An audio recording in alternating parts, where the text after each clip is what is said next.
எந்தவித ஒயருமே கட் பண்ணாமல் எக்ஸ்ட்ரா சுவிட்ச் வைக்காமல் டேரெக்டாக ப்ளக் பண்ணக்கூடிய ஒரு ஹசார்ட் ஃப்ளாஷரை பற்றி தான் இந்த வீடியோவில் பார்க்க போகிறோம். வணக்கம் நண்பா, நான் உங்கள் எம்கே.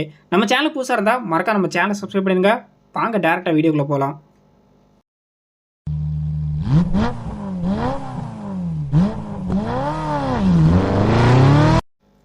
வீடியோக்குள்ளே போகிறக்கு முன்னாடி உங்களுக்கு இந்த ப்ராடக்ட் வேணும் அப்படின்னா எம்கே பை கெபிஸ்டா அப்படிங்கிற நம்ம ஸ்டோரை கான்டாக்ட் பண்ணுங்கள். ஓகே, இதோடைய ஸ்பெஷல் என்னென்ன அப்படிங்கிறதெல்லாம் ஒரு சின்ன குட்டி ஸ்டோரியை பார்த்துடலாம். இது வந்து டேரெக்டாக ப்ளக் பண்ணிக்கலாம். எக்ஸ்ட்ரா எந்த வித சுவிட்சுமே தேவையில்லை. 60 டிஃப்ரெண்ட் பேட்டர்னில் வந்து பார்த்தீங்கன்னா இண்டிகேட்டர் ஒர்க் ஆகும்.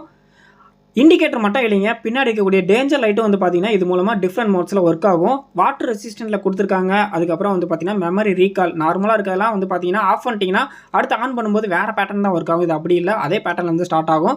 உள்ளே வந்து பார்த்தீங்க அப்படின்னா இந்த ஹசார்ட் ஃப்ளாஷர் கொடுத்துருக்காங்க. அது போக எக்ஸ்ட்ரா அந்த சுவிட்சும் கொடுத்துருக்காங்க. குவாலிட்டி ரொம்பவே நல்லாயிருக்கும். ப்ரைஸுக்கு ஏற்ற ஒர்த் அப்படின்னே சொல்லலாம். வாரண்ட்டி கொடுக்குற ஒரே ஹசார்ட் ஃப்ளாஷர்னால் அது இதாக தாங்க இருக்கும். ஒயர்ஸ் எல்லாமே வந்து பார்த்தீங்கன்னா ஈஸியாக ப்ளக் பண்ணுற மாதிரி இருக்கும். ஒவ்வொரு பைக்குக்கும் தனித்தனியாக அது மாடலுக்கு ஏற்ற மாதிரி டிஃப்ரெண்ட்டாக கொடுத்துருப்பாங்க. இது வந்து பார்த்தீங்க அப்படின்னா எக்ஸ்பல்ஸோடது. நம்ம இப்போ வீடியோவில் பண்ணுறது வந்து பார்த்தீங்கன்னா MT-15ஓடது. ஸோ நிறைய மாடலுக்கு நம்மக்கிட்ட அவைலபிளாக இருக்குது. ஆர்டர் ப்ளேஸ் பண்ணுற மாதிரி இருந்தால் நம்ம நம்பருக்கு வாட்ஸ்அப் பண்ணுங்கள். இது வந்து பார்த்தீங்கன்னா இண்டிகேட்டர் ஒயர்ஸ், அந்த ஒயர் எல்லாமே தனித்தனியாக உங்களுக்கு வந்துடும். நீங்கள் அப்படியே டேரெக்டாக பைக்கில் இருக்கிறத ரிமூவ் பண்ணிவிட்டு இதை ப்ளக் பண்ணாலே போதும். எந்த கன்ஃபியூஸுமே இருக்காது. பார்க்குறக்கு அதே சேம் ஹோல்டரில் தான் கொடுத்துருப்பாங்க. ஈஸியாகவே ப்ளக் பண்ணிக்கலாம். ஓகே, எக்ஸ்ட்ரா சுவிட்ச் இல்லை. அதுக்கப்புறம் இதை எப்படி ஆக்டிவேட் பண்ணுறது அப்படிங்கிறதும் ஒரு சின்ன கேட்லாக் மாதிரி அவங்களே கொடுத்துருக்காங்க. ஸோ இதை ஃபஸ்ட்டு ஆக்டிவேட் பண்ணுறதுக்கு வந்து பார்த்தீங்க அப்படின்னா நார்மலாக நம்ம பைக் இண்டிகேட்டரில் இருக்கிறதே வந்து பார்த்தீங்க அப்படின்னா ஃபஸ்ட்டு ஒரு ரைட்டு, அதுக்கப்புறம் லெஃப்ட்டு, அதுக்கப்புறம் ரைட் அடித்து ஆஃப் பண்ணிங்க அப்படின்னா இது வந்து ஆக்டிவேட் ஆக ஆரம்பிச்சிடும். அதுக்கப்புறம் நீங்கள் பேட்டர்னை சேஞ்ச் பண்ணணும் அப்படின்னா லெஃப்ட் அடித்து ஆஃப் பண்ணிங்க அப்படின்னா வந்து பேட்டர்ன் வந்து சேஞ்ச் ஆகிரும். இதை டீஆக்டிவேட் பண்ணணும் அப்படின்னா நீங்கள் ரைட் அடித்து ஆஃப் பண்ணிங்க அப்படின்னா இது வந்து டீஆக்டிவேட் ஆகிரும். ஸோ இந்த மாதிரி ஈஸியாக எக்ஸ்ட்ரா சுவிட்சே இல்லாமல் நம்ம இண்டிகேட்டர் சுவிட்ச் மூலமாக இதை ஆக்டிவேட் பண்ணிக்கலாம். வாங்கி இதை எப்படி பைக்கில் ஃபிக்ஸ் பண்ணலாம் அப்படிங்கிறத பார்க்கலாம். நம்ம இப்போ ஃபிக்ஸ் பண்ணக்கூடியது வந்து பார்த்தீங்கன்னா MT-15 BS6. ஸோ பின்னாடி சீட்டு கீழே வந்து பார்த்தீங்க அப்படின்னா நம்மளோட இண்டிகேட்டரோட எல்லா செட்டப்பும் எல்லா ஒயருமே அங்கே தான் இருக்கும். எல்லா ஒயருமே நீங்கள் அன்பிளக் பண்ணிடுங்க. இதில் வந்து பார்க்குறதுக்கு ரொம்பவே ஈஸியாக இருக்கும். ஸோ அதில் மேல் ஜாக்காக இருந்துச்சுன்னா இதில் ஃபீமேல் ஜாக்காக இருக்கும். ஸோ ஈஸியாகவே நீங்கள் ஃபிக்ஸ் பண்ணிக்கலாம். எந்த கன்ஃபியூஸுமே இருக்காது. ஸோ டேரெக்டாக அப்படியே அந்தந்த ஒயரை நீங்கள் ப்ளக் பண்ணாலே போதும். எக்ஸ்ட்ரா நீங்கள் எதுவுமே பண்ண வேண்டிய அவசியம் இல்லை. பைக்கை ஆஃப் பண்ணிவிட்டு இந்த வேலையை பாருங்கள். ஸோ ஓவராலாக எல்லாம் பண்ணிவிட்டு இண்டிகேட்டர் பின்ன மாட்டினதுக்கப்புறம் இந்த மாதிரி கட்டிங் பிளேயரை வச்சுட்டு லைட்டாக டைட் பண்ணிட்டீங்க அப்படின்னா நல்லாவே டைட்டாக நின்றுக்கும். எல்லா ஒயருக்குமே வந்து பார்த்தீங்கன்னா எக்ஸ்ட்ரா ஸ்லீவ் கொடுத்துருப்பாங்க. அதே மாதிரிக்கு இந்த ஹசார்டும் வந்து பார்த்தீங்கன்னா ஒரு வாட்டர் ரெசிஸ்டன்ட் தான். ஸோ உங்களுக்கு ப்ராப்ளம் எதுவுமே ஆகாது.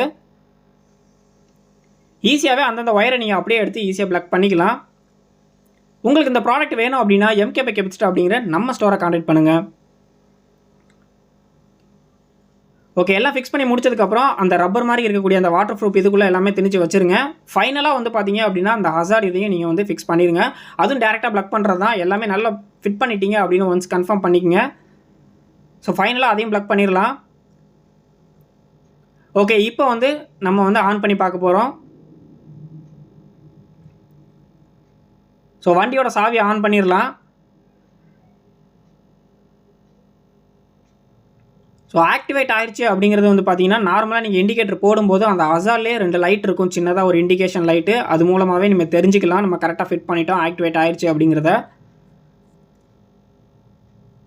ஸோ அந்த கேட்லாகில் கொடுத்த மாதிரிக்கே நீங்கள் வந்து ஆக்டிவேட் பண்ணிட்டீங்க அப்படின்னா ஒர்க் ஆக ஆரம்பிச்சிடும். ஸோ சொன்ன மாதிரிக்கே அந்த ஹசார்ட்லேயே ஒரு இண்டிகேஷன் லைட் இருக்கும். அது மூலமாக தெரியும். இப்போ பார்த்தீங்க அப்படின்னா ஒரு பேட்டர்னில் ஒர்க் ஆகும். அதை சேஞ்ச் பண்ணுறதும் எப்படிங்கிறத நான் ஆல்ரெடி சொல்லியிருந்தேன். எக்ஸ்ட்ரா எந்த வித ஒயர் கட்டு சுவிட்ச் எதுவுமே வைக்க வேண்டாம். டேரெக்டாக ப்ளக் பண்ணிக்கலாம். வாரண்ட்டி இருக்கக்கூடிய ஒரு ஹசார்ட் ஃப்ளாஷரு ரொம்பவே யூஸ்ஃபுல்லாக இருக்கும். இது இந்த பைக்குக்கு மட்டும் இல்லைங்க, நிறையா பைக்கு நம்மக்கிட்ட அவைலபிளாக இருக்குது. இந்த வீடியோ உங்களுக்கு பிடிச்சிருக்குன்னு நினைக்கிறேன். வீடியோவை லைக் பண்ணிவிட்டு நம்ம சேனலை சப்ஸ்கிரைப் பண்ணிடுங்க. ப்ராடக்ட் உங்களுக்கு வேணும் அப்படின்னா எம்கே பை கெபிஸ்டா அப்படிங்கிற நம்ம ஸ்டோரை கான்டாக்ட் பண்ணுங்கள். தேங்க்ஸ் ஃபார் வாட்சிங் நண்பா.